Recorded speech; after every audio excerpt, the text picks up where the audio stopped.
Okay, welcome everyone. I'm going to speak into this tiny little microphone uncomfortably for a moment. It's really great to see everyone coming out to Nekuda Tova of Hollywood. We're really very blessed to have this. To start out with, just this is your first time here, welcome back. If this is rather, if you're a returning guest, welcome back. If this is your first time here, please join our chat. There's QR codes. Join our YouTube channel. This class will be on it, and with God's help, we're going to do a lot of different things over the coming year. Big thank you to the Walchuk family who live in this home. They are not here for the next week or two, but as always, they open their home up to Nekuda Tova. This is the Nekuda Tova Center, and now they're not here. I could really give them compliments, but they really are the engine of everything good that we're able to do. So a really big thank you to them for opening their home up, for sponsoring the food, and their home and their family should see health and good things. Ad Bias HaMashiach. Amen. A big thank you to tonight's sponsors, to the Stamen family for sponsoring in honor of the Yurtzeit of Yehudis Malka Bas Aaron and Dabu Bas Chaim. The neshama should have an eternal aliyah. Thanks, Dad. That's my father-in-law, and again, welcome. It's really nice to be here, and it's really a blessing to have Rabbi David Kalmus here. I told him I'm going to give him an uncomfortable introduction, so here it goes. One of the great Hasidic masters of the early generations was Rav Pinchas of Koretz. And Rav Pinchas of Koretz used to say that many of our Hasidic stories that we tell often revolve around miracles of great magnitude and great feats. But Rav Pinchas Koretz would say the greatest miracles are when friends can sit together at a table. Those are really the stories of miraculous things, when Hasidim can sit and can talk and can eat and can just be together. This is the most miraculous thing that exists. Myself and Rabbi Kalmus, Baruch Hashem, have sat at many tables. We've been at tables together for a long time, in a very real way. I feel like I grew up with Rabbi Kalmus, and it's a big merit for me to have that relationship. And Rebbe Nachman discusses the notion of when friends talk in Yiras Shamayim, Kishem Medabrim, Yiras Shamayim, when they're talking about lofty things and talking about fear of God and talking about spiritual items. There's this light which can reflect and refract between friends. When someone says something to someone else, it may not hit, but it'll come back to the person speaking. Or sometimes it does hit, and then you uplift that friend. And there's a lot of light that goes in between friends, not if they're talking B'yirat Shamayim, not if they're talking about lofty and incredible spiritual heights, but rather when they're talking about those things. Rebbe Nachman very much discusses the whens, not the ifs, because they're going to happen. It's just a matter of how we deal with them. And again, with Rabbi Kalmus here, we have definitely spoken about a lot of things, and I've definitely said things that I have no clue if they resonated, and he has said things to me that have definitely resonated. But at the end of the day, it's just light going back and forth. And after years of knowing him and learning from him and being with him and seeing his family grow in many different ways, now we work together. And now Rabbi Kalmus will discuss a little bit probably at the end about the yeshiva that he runs, the Breslov Yeshiva in Eretz Yisrael, a breakthrough yeshiva, a groundbreaking institution of Torah learning and spreading the light of Rebbe Nachman. And I also work for him now. We're also colleagues in working with the yeshiva. With God's help, it'll be on the ground soon in Eretz Yisrael, not just for me, but for everyone. Amen. And it's a very special thing to be here. To be here with him. And without further ado, I welcome Rabbi David Kalmus to Nekuda Tova of Hollywood. Put it like this. Is that good? I don't know how you do this. Okay, so now I'm going to tell you the real story. He left out some pretty important details. When I met Rav Moshe and his wife, I was an atheist. And I had just recently heard about Shabbat and Tefillin for the first time. In fact, my first Shabbats that I ever spent in my life were with Rav Moshe and his wife. They used to compliment me a lot on my consistency of beliefs, even though they were antithetical to everything that they believed there.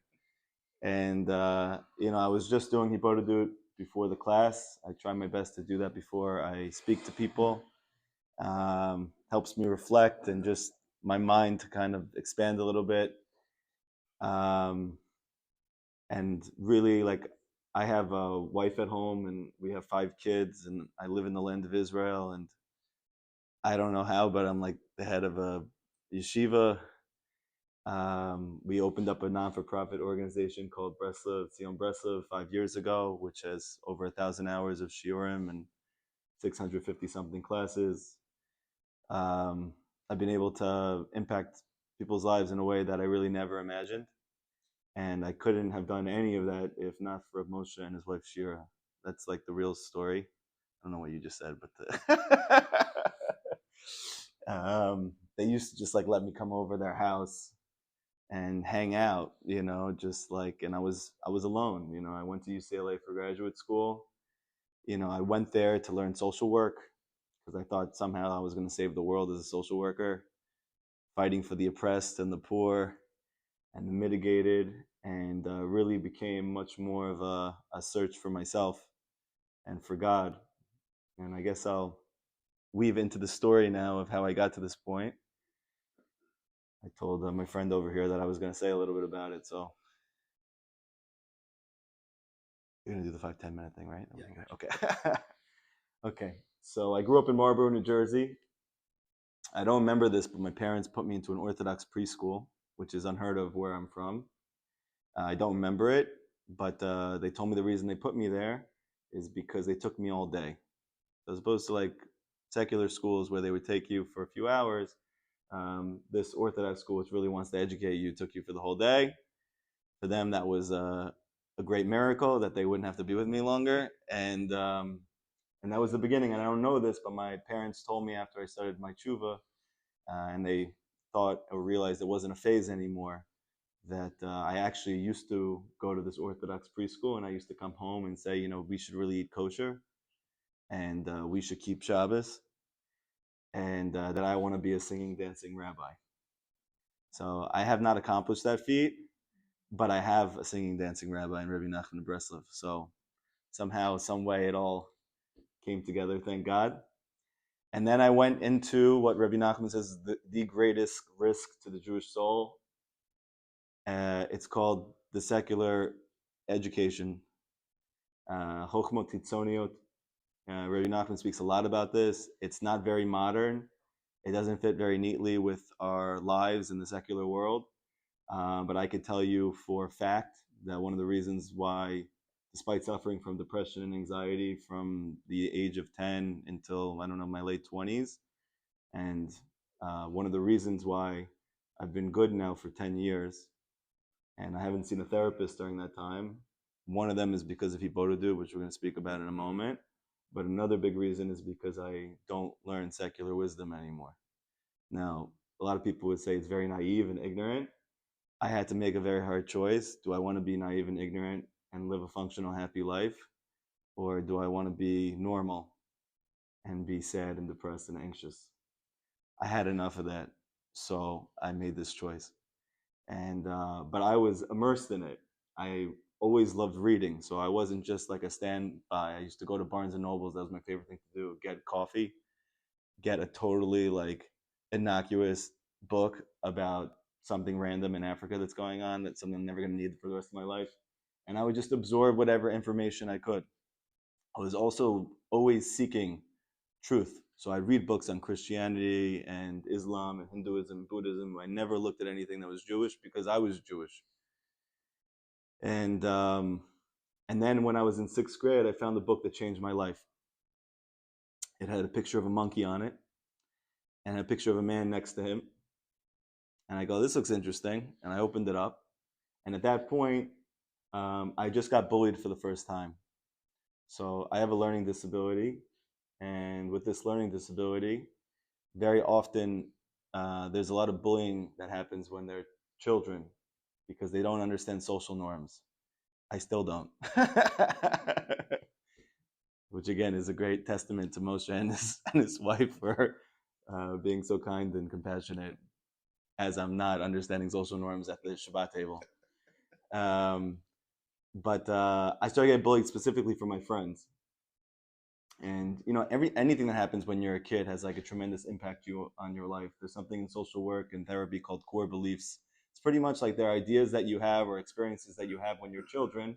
If you had them when you're adults, you would just shake it off. But when you have them as a kid, they never leave you. And in fact, they impact and they influence pretty much every emotion you have, every thought you have, every experience you have, hence core beliefs. So this was the beginning of me believing that I'm not good and I'm not normal, and and I'm never going to be loved. And on the other hand, I had my mom always telling me, you know, you're so cute and all these things. But then when you like see what's going on at school, where your friends are not feeling you and you don't know why, and girls are not into you and you don't know why, and then your mom's telling you each time, like, doesn't make any sense. You're so great. So at some point, you know, one of them's right. And usually you go with your peers because that's like a much bigger number than your mom, and also she has a vested interest in your mental health. So, but I found this book and it was on evolutionary theory, and so I started having all these questions about, you know, why are people so cruel, and why is it that your friends will speak badly about you, and why is it that certain girls like certain types of guys, and why is it that good people suffer? And then I found a book, and this book had answers for all of my questions. It's because we're monkeys. So I don't know how religious you guys are, and I don't know how you guys grew up. Usually when I speak to like people who grew up from, they start like laughing and shaking their heads, like that's insane that you thought that that was the case. Or maybe you're in that place right now and you're still dealing with monkey business. But for me, that was life changing. So there was like two things that happened. One, I got all my questions answered. Like the reason why people are like they are is because we're just monkeys. But on the other hand, I had something taken away from me, which was my faith. Now, even though I didn't grow up religious and even though we never spoke about God, I think that every Jew naturally, unless something happens to him, believes. The Gemara says that the Jewish people are believers and sons and daughters of believers. It's like in our bones. There are things that can happen to you, like Rebbe Nachman teaches, that can really create this scenario called the lost princess, where this thing that is so important to you, which is really your inner vitality, your inner joy, your dreams, your hopes, everything, she's called the princess, where she goes lost. And so my princess was lost at that point. And because I'm a very passionate person, and because I thought I finally found the answers, so I became a religious atheist. I was very bucky. I was very expert in all this farm. And I would listen to all the shiurim nonstop from the great chachamim of the generation, Charles Darwin, and I don't remember all their names. I'm sure you guys know some of them. And I used to go up to people, including in their home, where people believed in God, and I thought the greatest mitzvah in the world would be for me to go speak to them and explain to them that they're wrong and that God doesn't exist. And in fact, all the problems that we have in the world is because we're all living in this fantasy. In fact, most of the wars that ever happened in history were over God and religion, so on and so forth. And then while this is happening, I start experiencing depression for the first time, coinciding with the reading of that book. Now, Rebbe Nachman actually happens to say that the greatest precursor to sadness and actually anxiety, which he speaks about in the fifth Torah, Likutei Moharan, what he calls lower fears, it actually comes from the imbibing of secular wisdom. Happens to be that my first depressive episode happened after I read that book about evolutionary psychology, which I didn't realize until he quoted it 10 or 15 years later. And I suffered a lot growing up. My brother had a lot of issues on his own, but they were much more external. And I was also a very thoughtful kid. So as a kid growing up, I never wanted to cause my parents any problems. So even though I struggled with a lot of the same stuff that my brother did, I hid it very well. And also, I was always good at like convincing teachers not to tell my parents things that I did at school. So they never really found out about all the stuff that I was into. I was the first one in my school to smoke pot, marijuana. Woohoo! No, nobody's excited about it. Okay. Fifth grade, I think, also around the same time, my brother introduced me to it. Thank God. And you know, I was, you know, like a classic pothead in high school growing up. By the time I got to college, I went to Penn State University for psychology, you know, under the guise of wanting to help people, but, you know, also trying to find help for myself. I went to a place which is called Happy Valley. The reason why it's called Happy Valley has nothing to do with the education that's going on over there, because there is no oversight.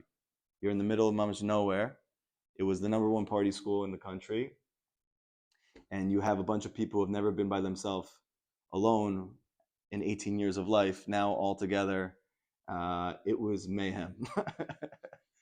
and my drug and alcohol intake became much stronger. I would drink like literally every night throughout the whole week. Somehow I managed to graduate despite that, and I wasn't the type to drink until I felt good, and then that was my night. Always I did things to extreme because I had a very big hole inside of me. So instead of just drinking till I felt good, I drank until I blacked out. And I did this throughout my whole Penn State career. Finally, when Penn State was over, I was thinking about going to graduate school, but I was also going to a lot of concerts. So there was this band called the Dave Matthews Band. Before there was Rebbe Nachman for me, there was Dave Matthews. And in fact, when I used to go to my first Kiruv events at Rav Moshe Nachbar and Rav Jacob Rupp at the time in Jam, so when they'd ask questions, they'd have rabbis come in like, what is love? And I remember like I raised my hand, I said, love is giving. And it kind of like ruined the class because he had planned on like surprising us with the answer. And I said the answer, and he goes, how'd you know that? And I was like, I didn't want to say because it was embarrassing, but I learned it like in a Dave Matthews Band song. Ahava, have to give, it's like a really cool thing. But that's really was the biggest influence for me in my life. He was a person who suffered tremendously from depression. You can hear it in his songs. So I resonated very deeply with it. That's another thing that Rebbe Nachman says is also very not good for your mental health and your connection to God, is listening to music from people who are not in such a good space themselves, because music is incredibly powerful. That was also a huge thing for me to finally stop listening, not just to them, but to all music like that, which is probably the hardest change that I've made. With all these other things, we have good alternatives in the religious Jewish world. I think most Bali Tshuva would tell you it's like the biggest deficit. There's just not a lot of like great, for me, Jewish music. I think a lot of it had to do with what you grew up with, maybe. So anyway, what ended up happening was I went to a Dave Matthews Band concert, and somebody was passing around this, I don't know if it was a pill or it was a candy, and it had a smiley face on it. So considering like my very experimental type of energy, and always trying to get that next high so that I could fill in the hole at least for a little bit. So I took it with my friend, and I had like a type of chazon, a nevuah, or a vision, which a therapist would call hallucination. I don't know if I just said that right, but it's been a long trip. Hallucination.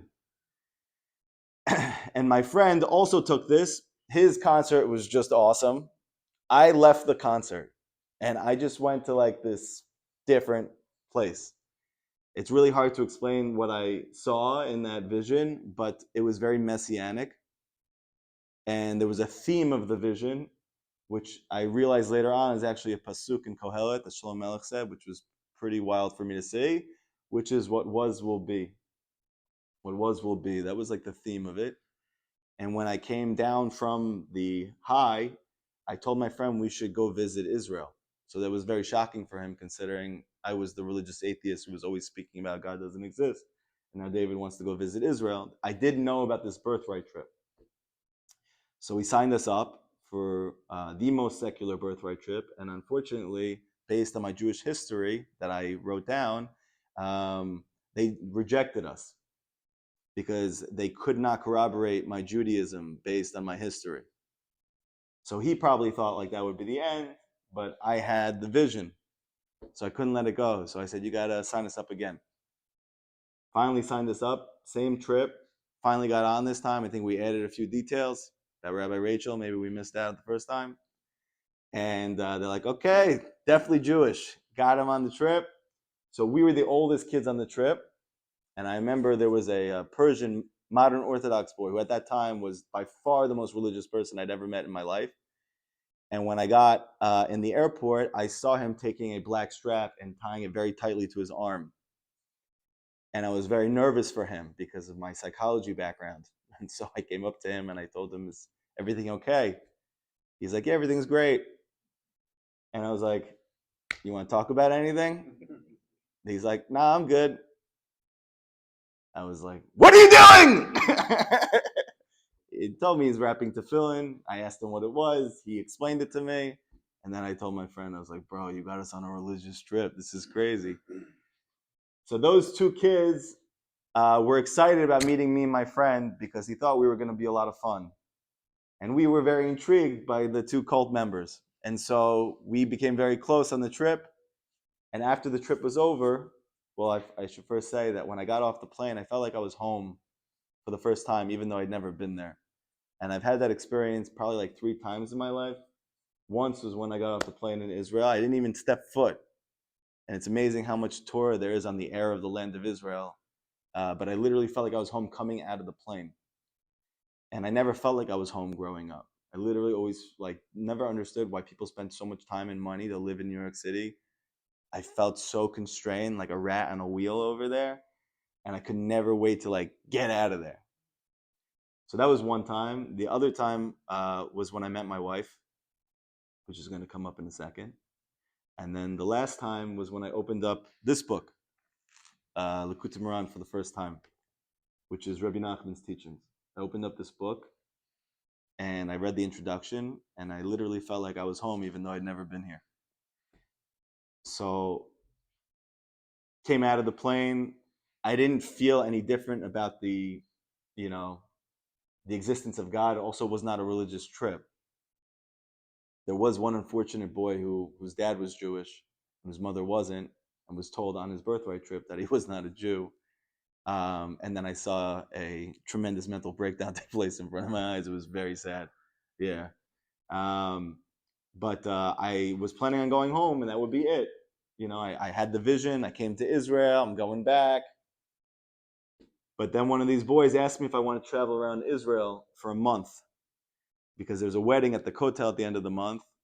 And I wasn't sure because I had my 34th Dave Matthews Band concert I had planned on going to. I called my dad to ask for Eitzah, for advice. He would probably tell you he would take back the advice that he gave me. But he told me, he's like, listen, David, you're starting graduate school. You're not going to have any money anymore or time to do things that you're accustomed to doing. If it's not so much money, you should extend it. So I went on the website and it was $50. I didn't know anything about Hashgacha Pratit back then, divine providence. I was just, if it's cheap, it's good. Free, it's for me. So $50 is pretty much free for a month. And I took the opportunity. And the third week that we were there, we rented a house in the holy city of Eilat. This is the southernmost tip of Eretz Israel. Also like the party capital of the land. And, I was doing there what I'm sorry, there's did you see the monkey over there? Sorry, I realize it's kind of distracting me during this whole thing. The club was called Three Monkeys. Okay, yeah, okay, good. So we weaved it back together. So we spent a week in Eilat, and it was Thursday night. We were at a club called Three Monkeys. Maybe he was there also. That's why I got a relic from the trip. Yeah. And I was thinking while I was at this club about how sad my life was and how every night I was doing the same thing. I think also because there was 50-year-old women there and I was 23 at the time. I also felt like this was sad. But I walked out of the club and I started walking towards the ocean. And there was a slingshot. I don't know if you guys have ever been there, but there's a ride, kind of like an amusement park ride. You get in the slingshot. It goes up really, really high. It comes down low. So I saw a group of girls over there, one of which was looking at me, which doesn't usually happen.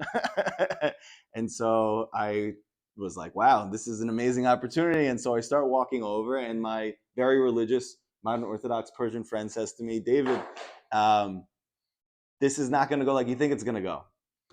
And I was like, why do you say that? Where's your confidence, man? And he told me, he's like, no, you see their shirts, how they're past their elbows? And I said, yeah. He's like, and you see their skirts are past their knees? I was like, yeah. He's like, and you notice how freaking hot it is here? I was like, yeah. He's like, these girls are religious. So again, I don't have any framework for any of this. I'm also very risk-taking. So I go, and my plan was she went on the ride, this thing that goes up and down. I'm gonna go speak to her friends or sisters, whoever these girls are. By the time she gets out, I'll already be in with the crowd. They'll introduce me to her, and that's it. Share it. Fortunately, I spoke to her sister first, who we had an amazing conversation with, about 30 minutes, and I never met a girl like this because usually I grew up in the tri-state area, so every conversation I had with Jewish girls was about what job I wanted to have, how much money I planned on making, what type of car I drive, all things that I never cared about. My dad wanted to be a basketball gym teacher. My mom went to beauty school to be a beautician. They never spoke about money growing up. This set me good for Rebbe Nachman's teachings because he's not such a big fan of chasing after money, but it didn't set me up good in my life that I was living previously. And this girl didn't seem or care about any of those things. We were just laughing and joking, and she sounded like very down to earth and normal and simple. And I was like, wow, this is amazing. And so I said, it's late, it's Thursday night. I was very sophisticated back then. I don't know if you guys ever read any Rebbe Nachman stories. There's a story of a simpleton and a sophisticate. And the point of the story that the sophisticate is like bound for a life of depression and anxiety, and the simpleton is bound for a happy, meaningful life. I think the first time I read that story, my face turned like bright red because I realized I was the sophisticate in the story, but it also gave me a good guidepost for how to move forward in my life.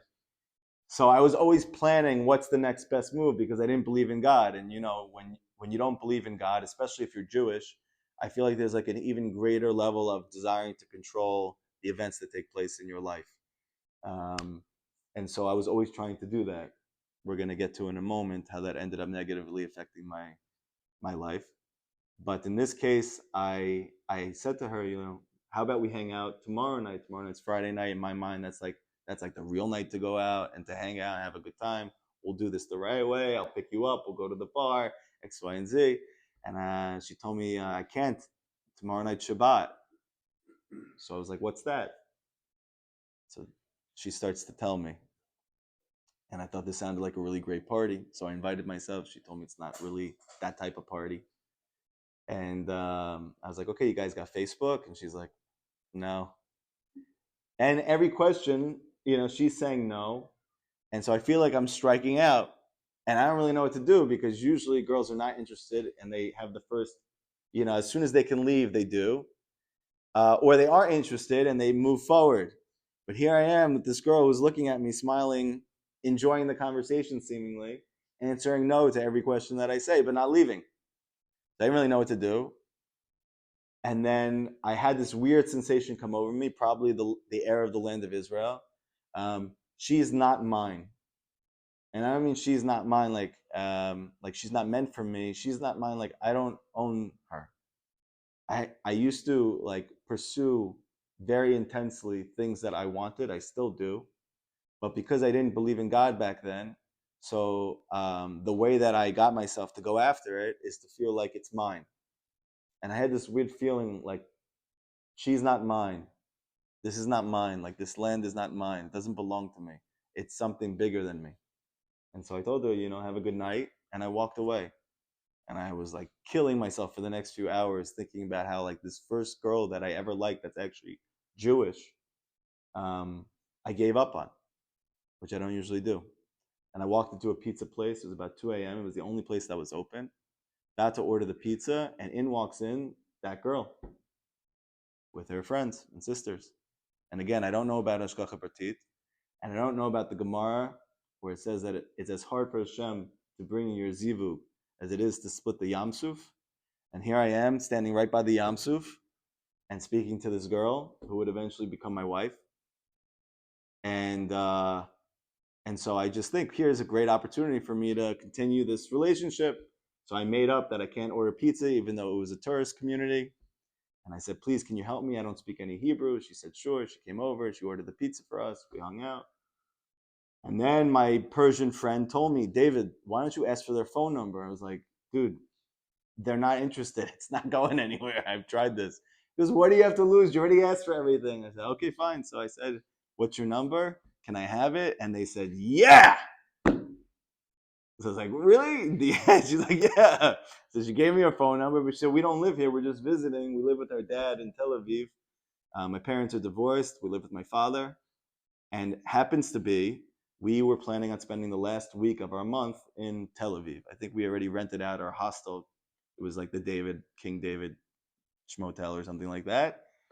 And so we hung out. We went over their house. They lived in this little tiny home, the size of this room right here. And I never met a happier family in my life. And there wasn't because there was drugs involved. It wasn't because they had something really nice in their house. They were just like really happy and very simple. And I never met people like this. So she asked me what I want to do that night. I'm thinking, again, bar, clubs. That's like really all I got in my arsenal. She's like, you want to go bowling? I was like, well, I haven't done that since I was 12, but let's go for it. And we went, and this girl, she would bowl. And then after she threw the ball, she would start dancing. And then her sisters did the same thing. And I was like, who are these people? This is unbelievable. I've never seen anything like this. And then she said to me, you want to meet my dad? And I was like, he's not sleeping now? It's pretty late. She's like, nope, he's up. I was like, okay. So I came home. I don't know if you've ever seen the movie Taken, but he's like the Yemenite version of Liam Neeson. And I'm not exaggerating, because when my wife came to visit me in America for the first time, I said to her, you should take down the number for the police. She's like, I don't need that. And I was like, I know you're not going to need it, but just in case, and I'm not around, it's 3 numbers. She's like, you don't have to give it to me. I really don't need it. I was like, well, what are you going to do if, God forbid, there's an emergency? She's like, I'm going to call my dad. I was like, and what is your dad going to do for you? He's in Israel. He's like, he'll get a helicopter and he'll fly over. And I thought she was insane. And then I met him and I realized, no, he really would. So there I am with the dad and the sisters. He puts on like an Arnold Schwarzenegger movie. I think it was Twins. Yeah. He put a bottle of Arak in front of my face. He cut up a huge watermelon. And I thought he was screaming at me the whole time. And then my wife told me, no, that's how he speaks. And that was it. I left there and I fell in love. But I didn't want to tell her how I felt because I'm so used to getting hurt.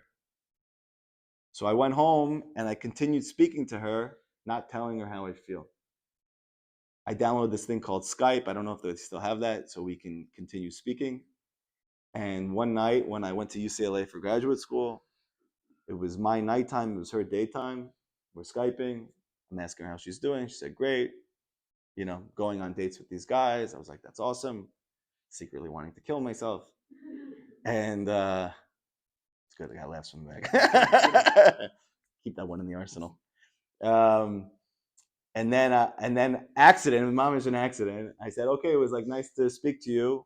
Have a good night. Good luck tomorrow. It was her night, my day. And then I said, I love you, and I hung up the thing. And it was really a complete accident. And then I broke out in sweat, and I jumped in the shower, and I literally spent like a half an hour in the shower convincing myself there's no way she heard me. And if she heard me, there was no context, and there was no like events leading up to that would make her think that made any sense. And so I'm good. And if she brings it up to me, I'll just say, no, you misheard me. I didn't say it. Because that would make sense. Make a lot more sense than me telling her that I loved her. And then I come out and I see on my phone, she said, you just say you loved me? And then it was another like epiphany moment for me where I realized like, what am I doing? Here's like a Sephardic, Yemenite, Israeli religious girl. And I'm this Ashkenazi, secular atheist from America. I was like, the chance of anything happening, even if she felt anything similar to me, is so unlikely. And I don't know what we would do from here. So even if I'm going to get hurt, maybe I should just get hurt now before I start school. And then I can lick my wounds and end up with the best looking non-Jewish girl that I find at school. And so I told her, I did say it. And then she told me, David, I know we don't know each other so well, but I'm not like one of these girls like at Penn State. Like when people say they love you and where I'm from, it actually means something. And I told her, I know, and I really meant it. And I proceeded not to hear back from her for the next 12 hours. So that was like a very heart-crushing moment for me, but also I'm used to it. And I took my phone and I turned it off and I threw it against the wall. And I spent the whole day just feeling like I'm the worst person in the world. See, nobody's ever going to love me. First time I open up again after all these years, I get crushed. And then at the end of my night, I turn my phone back on because I'm like, I have to continue my life. I get back on the phone and I see a text from her saying, I love you too. And but we have one big problem. Does anybody know the big problem? Distance. Okay, that's good. That's one. That was definitely a problem. It wasn't the biggest problem. I was an atheist, and for a Sephardic Yemenite woman from Israel, who emunah is coursing through her blood,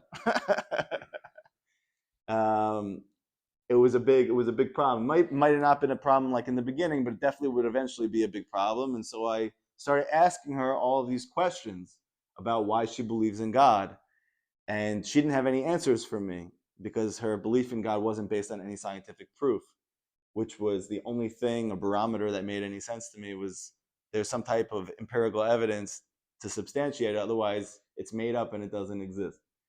But she told me there are Orthodox rabbis that you could speak to in UCLA or around the area that will have answers to your questions. I was like, are you, really? She's like, yeah, this is all they deal with is like, nudniks like you. So, so I was like, oh, wow, okay. So then I went to Hillel for the first time. I went to Chabad for the first time, and I went to this thing, Jam. And I met Moshe Nachbar and his wife there. I spent a year there going to every Shabbos that they had and thinking to myself, like, wow, this is like the most amazing cult. I'm so happy that my ancestors come from this place.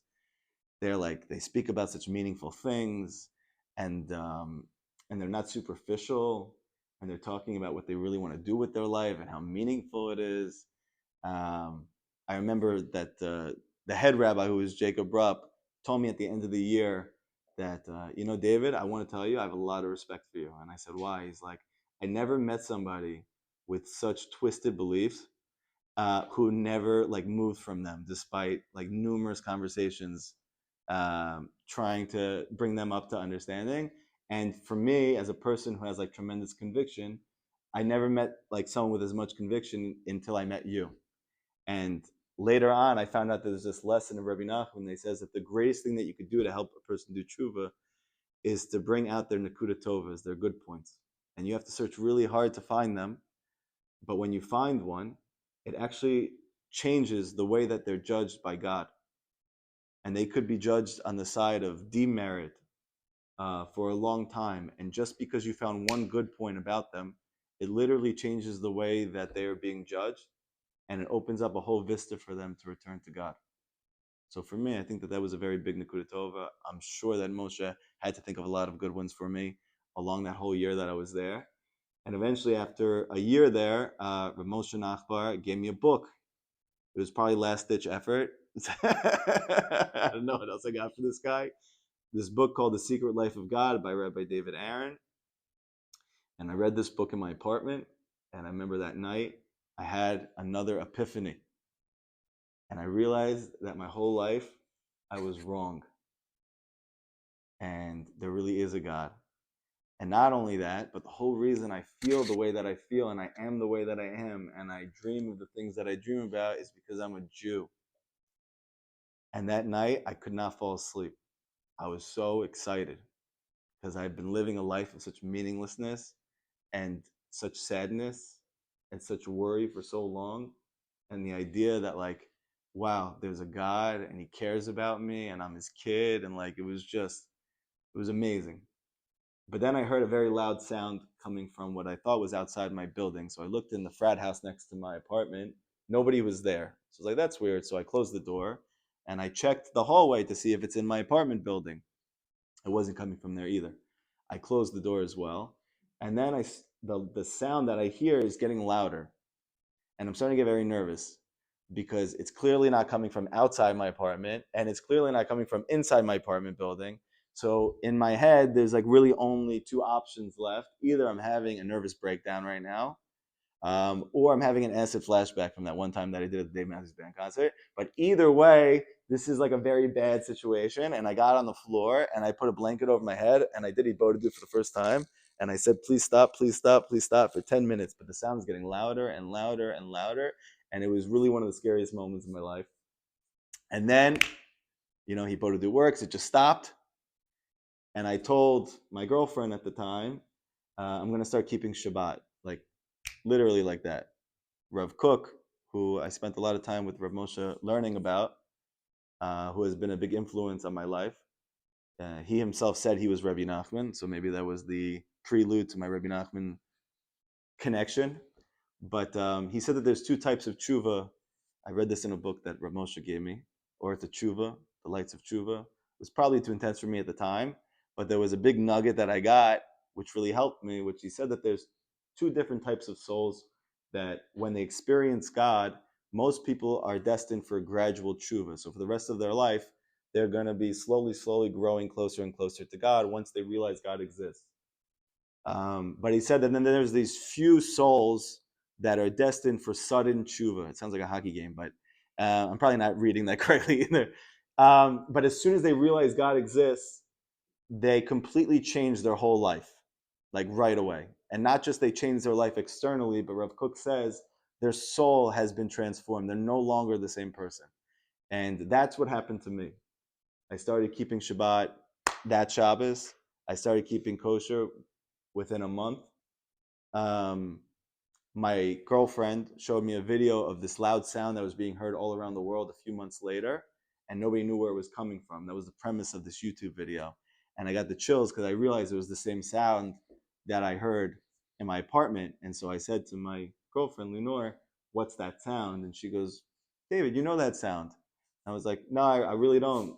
Can you tell me what that sound is? She's like, David, everybody knows that sound. And I said, I really don't know the sound. You got to tell me the sound. She said, it's the shofar blast. So I go online. I don't know if that was the soda just open or somebody said, shh, I'm hoping it's the second one. Both at the same time. But I looked up online, I think it was like Chabad.org, that was like my only reference to Judaism at the time, said that when Mashiach comes, there's going to be this great shofar that's heard all around the world, and nobody's going to know where it's coming from, and everyone is going to run back to God. And I was like, oh my gosh, that's what happened to me.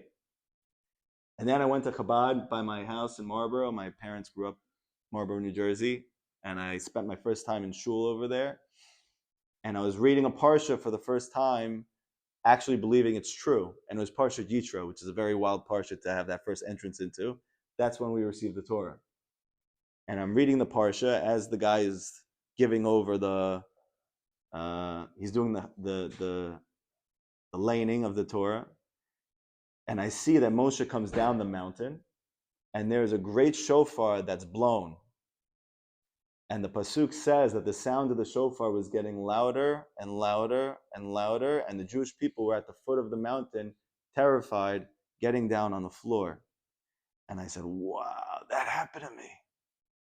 And then later on in the Likutei Moharan, Rebbe Nachman's great magnum opus, he said that there are angels that are always traveling around Jewish people. And they're carrying around them with them little shofars. And when they find a lost object, they blow the shofar. And I realized that as well, that they found a lost object in me. And so that was how the beginning of my tshuva story, that is how I got here. Where this story takes a very sad and very disturbing twist is the fact that, and I think many people who become religious experience this in some form, they kind of feel like all their problems are going to go away now. All the things that they struggled with in their life are going to go away.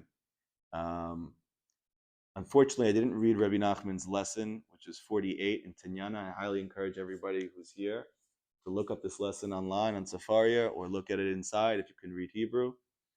It's called the Rebbe's letter. It's referred to in this way because he speaks in an unusual way. In fact, I never read anybody speak in this way as a tzaddik to his students. He says, Ahuvi, my love, Achi, my brother. And he talks about the fact that when a person genuinely begins their service of God, they are met by what appears to be rejection. And that all of their efforts appear to be in vain. And even though that they are screaming to God every single day, and it could be for days, it could be for weeks, it could be for months, it could even be for years, and they see that what appears to be Hashem not paying attention to them, or even Rebbe Nachman says that Hashem doesn't care about you. Rebbe Nachman then goes on to say that all of this all of this hidrachakut, all of this distance is really hitkarvut, being brought closer. When people read this, they very often mistranslate this, and they assume that he's saying that all of this distancing is for the sake of being brought closer. He doesn't say that. He's saying that the distancing, or what appears to be distancing, is you being brought closer. So I didn't read that. I didn't merit to see this before what ended up happening, which was a 3-year depressive episode that was pretty much me in my bed in Queens, now newly married, where I had to get drunk the night of my wedding just so I can smile for this amazing event of people all around the world coming to see me. And I wasn't able to work, and I now had 2 little babies. One of them was 1 and one of them was just born. And I tried every therapy and psychiatric medication. I even tried more experimental things like something called TMS, which is transmagnetic stimulation. Didn't help me. And after 3 years, anybody who's ever been depressed knows that that day feels much longer than a normal day. You know, even if you haven't been depressed, just think about when you're having a good time, how fast that time goes. And when you're having a terrible time, how long that feels. Now imagine that on steroids when you're depressed. So for me, those 3 years felt like 3 lifetimes. And I was really scared. And I was really overwhelmed, and I didn't know what to do because I'm no longer secular, and I've invested so much into this religious life, and yet I've never been in a worse spot, and I don't know what to do. So I signed up for this thing called ECT, which is electric convulsive therapy. It's only given to people of what's called treatment-resistant depression, which is a very fancy way of saying nothing helps this person who's suffering from depression, no matter what they do. 80% of people, this is what the statistics say, who have suffered from treatment-resistant depression for their whole life, as soon as they have these treatments of ECT where they shock your brain, 80% of people get better. 80% is a very high number. That means that 4 out of 5 people who walk in there have their whole life turned around. So fortunately, I was the one who didn't. And along with that, I lost years of memory, which is the reason why people don't do this. So now I am really, really in a bad way. And I'm nervous about what I might do to myself. And I'm also still a caring person, and I didn't want to ruin anything for anybody else. So I checked myself into a psych ward. And it was there that I had a new life-changing moment. And since that moment, I've never been the same. And everything that's happened in the past 10 years is born out of the Gehenna of that psych ward. I was in my hospital gown, and the only thing I brought there was my tefillin, which they wouldn't let me wrap unless they watched me because they were worried about what I might do to myself. And this book, Likutei Moharan. There was a girl who grew up Hasidic that was a lesbian who was ostracized from her community in Brooklyn, who was in the psych ward with me. She knew much more Torah than I did. And she came over to me. I didn't even know she was Jewish. And she goes, David, how could you be learning Torah? Aren't you severely depressed like the rest of us? And I said, I'm not learning because it's interesting. I'm learning because it's keeping me alive. So a person might ask, well, what's in there that's keeping you alive? And I would tell you this thing called radical hope. You know, when you go to a therapist, they'll talk to you about this thing called radical acceptance. It's really like bittul. which is like I'm nullifying myself to the situation completely. There's something in Rebbe Nachman's teachings you won't find anywhere else in the world, like anywhere else, because it doesn't make any sense. Hence, it's called radical hope. What does that mean? It means there is hope that there's no limit and there's no bounds, and it's not based on circumstances at all. So you could be having the worst situation and all of the worst circumstances, and nothing is working for you, and nothing appears to be, will be working for you. And yet Rebbe Nachman screamed, Ein shum yesh ba'olam klal, there's no such thing as despair in the world at all. And I don't know why, despite the fact that it didn't match up with my life at all, I believed him. And so now I'm here in my bed at the psych ward, having this very sobering moment where I realized everything that I've ever tried to do in my life has led me here. Which means like I'm not a good decision maker. And I obviously don't know how to help myself. And I tried everything. And the only thing that was giving me hope was this book. So then I said to myself, you know what? If this same person can give me hope despite these dire circumstances, and it's the only thing keeping me alive, and that same person says the greatest thing that you could possibly do for your spiritual health, for your psychological health, for your emotional health, the most transformative, natural experience that you can do is totally free.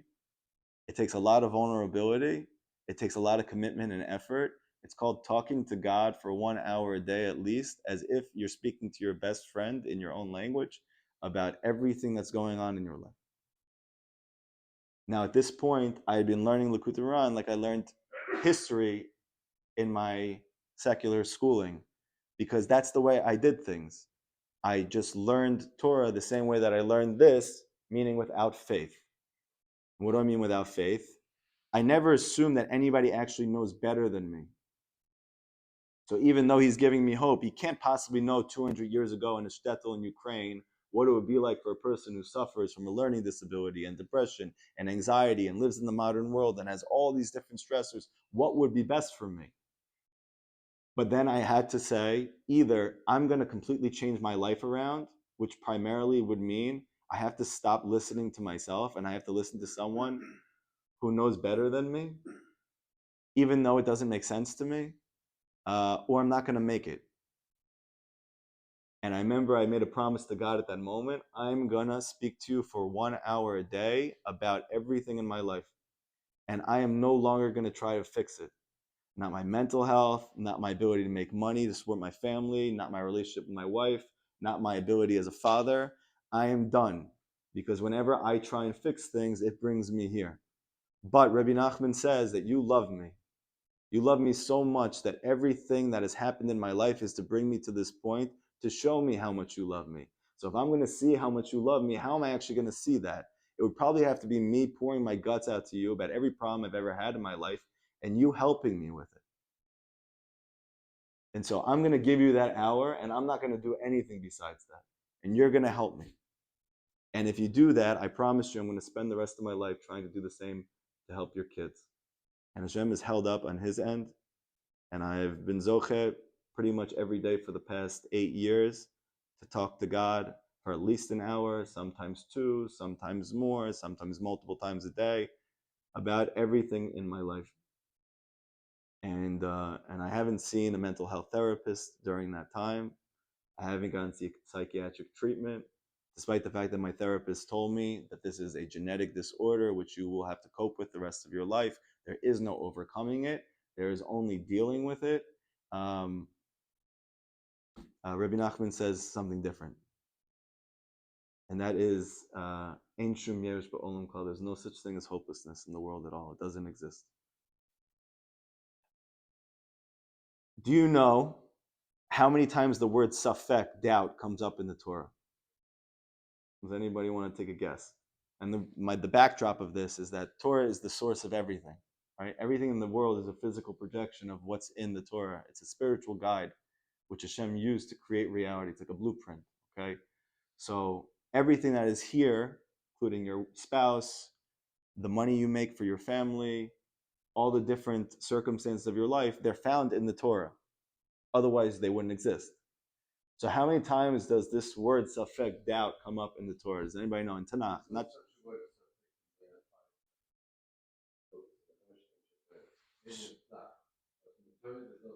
Okay, very good. It's not in Tanakh either. It's nowhere to be found. Do you know why it's nowhere to be found? Ein shum yerush ba'olam klal, because there is no such thing as doubt in the world at all. So why are we besieged by doubts? Because Rebbe Nachman says, da sitra achra, this is the other side. We think, because we grow up, many of us religious, or we become religious, that what the Yetzer Hara wants is to make us do averot, to do a sin, to transgress the Torah, do something Hashem said not to. Rebbe Nachman said, actually, he wants what comes after that, which is your guilt, your shame, and your sadness. The Zohar says that sadness is the other side. So this is a very revolutionary idea, which again is not so modern and probably wouldn't be appreciated by people in the mental health community, but has saved my life. So I'm going to give you an example. If you go home tonight, you guys don't really have this like I have this in Israel right now. I don't know what the equivalent would be for you, but imagine a Muslim Arab terrorist is outside your door knocking on the door and said, open the door, you effing Jew. I'm going to kill you. So who here would open up the door? Anybody? No? Well, that's not nice. What about making a space for all the different experiences in your life?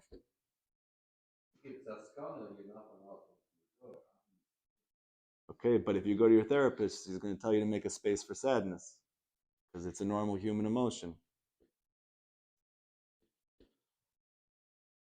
So Rebbe Nachman says, this is the only way to overcome sadness, that you realize that she is a terrorist and she's out for blood.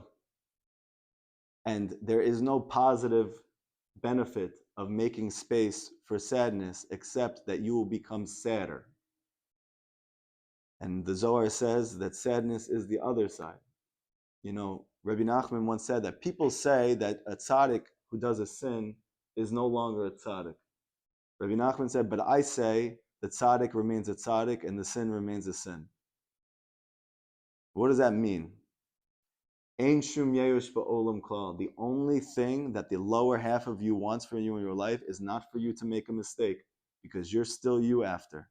But you don't feel like you after. You feel like crap. And the reason is because atzvu da sitra achra. This is the other side. The theme of me being here, this trip, is Shabbat Nachamu we just had, the Shabbat of comfort. Rabbi Nachman's name comes from the root Nachamu, comfort. It said about Noach that he was a tzaddik. In fact, he's the only person in the Chumash it says is a tzaddik. And B'davka, we learn about what a tzaddik is there.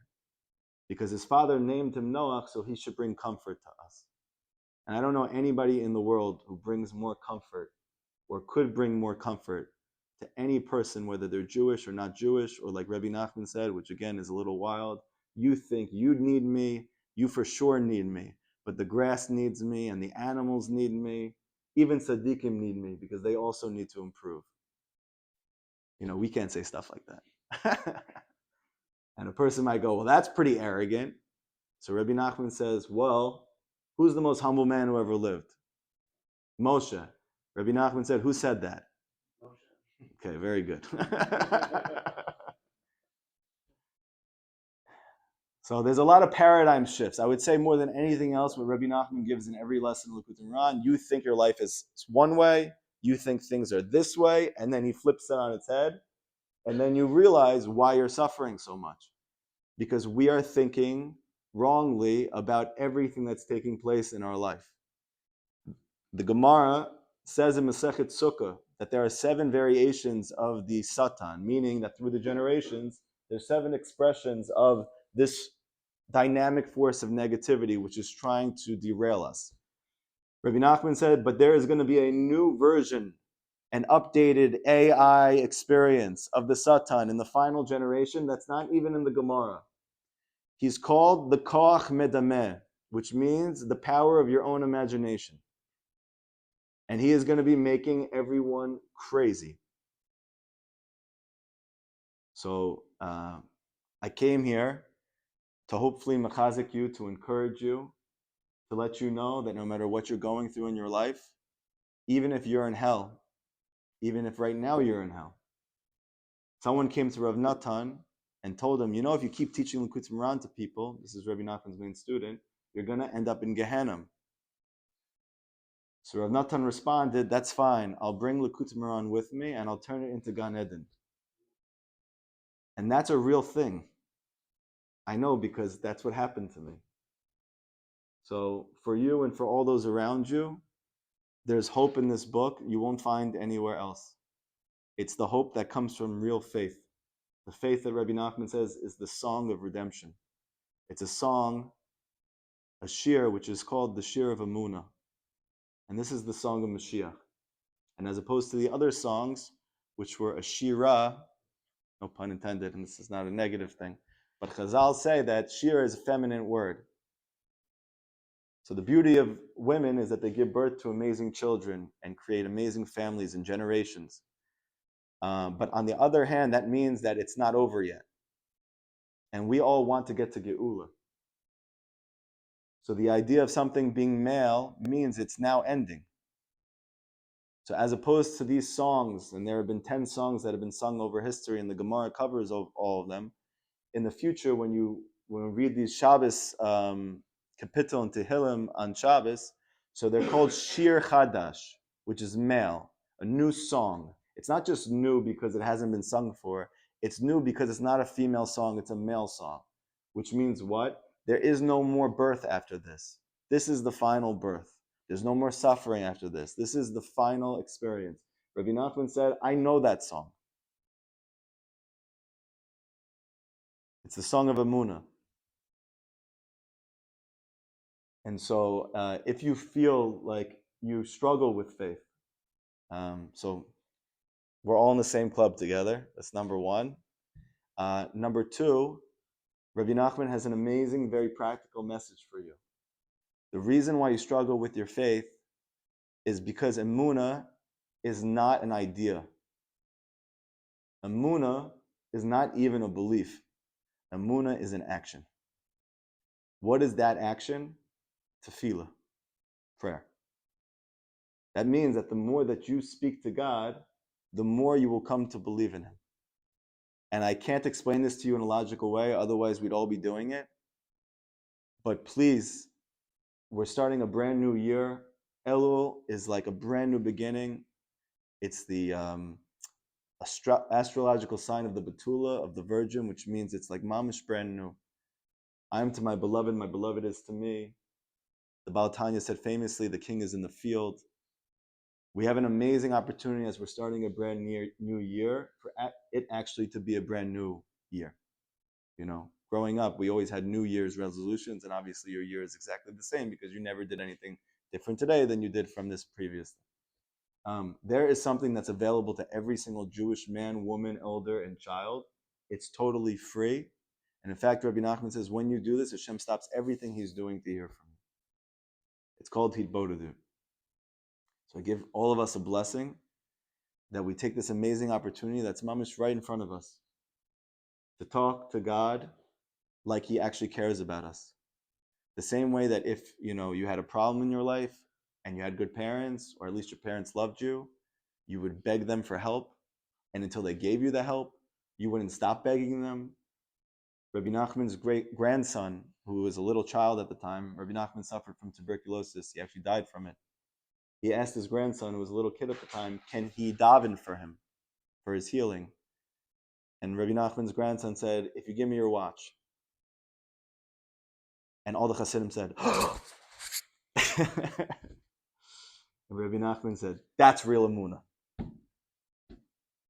So you'd be like, that's not real emunah. That's chutzpah. That's not how they teach you to pray to God. That's not respectful.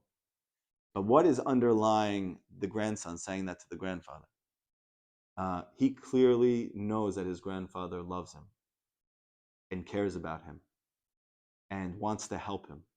Otherwise, he wouldn't feel safe or comfortable enough to ask for what he really needs or what he really wants. Rebbe Nachman has a great message for us. Maybe the reason why we're not finding our needs being met is because we're not asking for them. So B'ezrat Hashem, you should feel comfortable, you should feel safe, you should know that there's nothing that gives Hashem more happiness than to hear from you and how you actually feel. Hashem answers everybody who calls in truth. Thank you so much for coming. Thank you everyone for coming. Please eat more. If anyone has any questions for Rebbe Kalmus and the rest of the Yeshiva, feel free to ask them in the last few minutes. There's QR codes. Again, on Tuesday night, we're for men only. We're having a Kumzitz and Shirat of Yaakov Klein. Again, talking about the ideas of Rebbe Nachman. And to capitalize on what Rebbe Kalmus said, that hopefully we're going to have soon classes in Rebbe Nachman that I'll be giving, and we'll hopefully take it to rebuilt Jerusalem. Amen. Okay, everyone, thank you so much for coming. Thank you so much for being here. I'd be remiss. I didn't speak about the yeshiva. Just 30 seconds. I'm so sorry. I forgot. We started the first ever English-speaking Breslov yeshiva in the world last year. It was my dream since everything happened to me. I couldn't believe that this didn't exist. There's no place for English speakers to learn these things that we're talking about. Imagine you at 20 years old, 25 years old, even 30 years old, having the opportunity to learn these things on a daily basis with people who really practice them. That's this yeshiva. We have amazing teachers like Nisim Black. Have you ever heard of him? And a lot of other amazing staff members who live in the community or are traveling in. We have an amazing schedule that includes not only the learning of Gemara, which is a very strong program, but also includes learning things like we're learning now, and even having time for you to practice this thing called Hibodedut. The first year was in Har Nov. We literally put them in an apartment right next to the forest of Har Nov so they would have the opportunity to practice Hibodedut, and we actually put it into the schedule. We go on a trip together after the first month to Uman for Rosh Hashanah. Every month before Rosh Chodesh, we go to Kivrei Tzadikim in the land of Israel. When people ask me why they should go, I say, if I was your age and I didn't have a wife and I had no responsibility, I would be insane if I didn't go. So that's like really the truth. We put our heart and soul into this. This is way more work than I ever thought it was going to be. And but it's the greatest labor of love because I really feel like it's what our generation needs. So if you or anybody you know would be interested in coming, we want to give everybody the chance to